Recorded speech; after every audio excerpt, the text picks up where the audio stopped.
Cinema ಲೋಕದಲ್ಲಿ ಪ್ರೀತಿ, breakup, ಮದುವೆ ಅನ್ನೋದು ಹೊಸದೇನಲ್ಲ. ಆದರೆ ಕೆಲವೊಂದು ಲವ್ ಸ್ಟೋರಿಗಳು ವರ್ಷಗಳಾದರೂ ಅಭಿಮಾನಿಗಳ ಮನಸ್ಸಿನಲ್ಲಿ ಉಳಿದು ಬಿಡುತ್ತದೆ. ಅಂತಹ ಒಂದು ಕಥೆಯೇ ನಟಿ ಅನಿತಾ ಹಾಸನಂದಿನಿ ಮತ್ತು ನಟ ಎಜಾಜ್ ಖಾನ್ ಅವರ ಪ್ರೇಮ ಕಥೆ.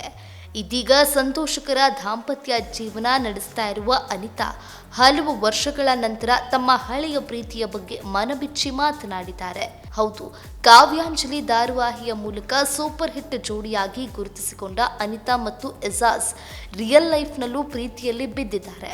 ಸೆಟ್ನಲ್ಲಿ ಆರಂಭವಾದ ಪರಿಚಯ ನಂತರ ಗಾಢವಾದ ಪ್ರೀತಿಯಾಗಿ ಮಾರ್ಪಟ್ಟಿದೆ. ಇವರಿಬ್ಬರ ಕೆಮಿಸ್ಟ್ರಿಗೆ ಅಭಿಮಾನಿಗಳು ಫಿದಾ ಆಗಿದ್ದಾರೆ. ಅಷ್ಟೇ ಅಲ್ಲ, ಇವರಿಬ್ಬರು ಮದುವೆಯಾಗುತ್ತಾರೆ ಅನ್ನೋ ಮಟ್ಟಿಗೆ ಈ ಸಂಬಂಧ ಬೆಳೆದಿತ್ತು. ಆದರೆ ಪ್ರೀತಿ ಎಷ್ಟು ಗಟ್ಟಿಯಾಗಿದ್ರೂ ಜೀವನದಲ್ಲಿ ಕೆಲವೊಂದು ಅಡೆತಡೆಗಳು ಸಂಬಂಧವನ್ನೇ ಮುರಿದು ಬಿಡುತ್ತೆ.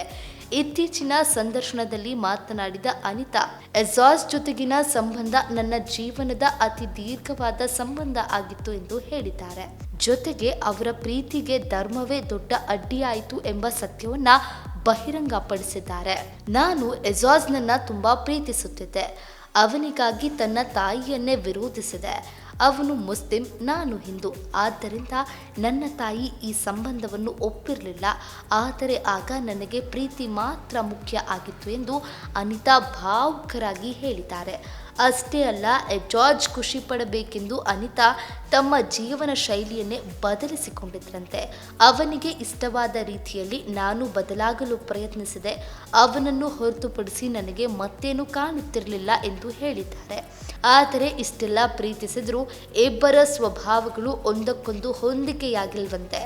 ಕುಟುಂಬದ ಒತ್ತಡ, ಜೀವನದ ವಿಚಾರಗಳಲ್ಲಿ ಭಿನ್ನಾಭಿಪ್ರಾಯಗಳು ಹಾಗೂ ಹೊಂದಾಣಿಕೆಯ ಕೊರತೆಯಿಂದ ಈ ಸಂಬಂಧ ಮದುವೆಗೂ ಮುನ್ನವೇ ಮುರಿದು ಬಿದ್ದಿದೆ.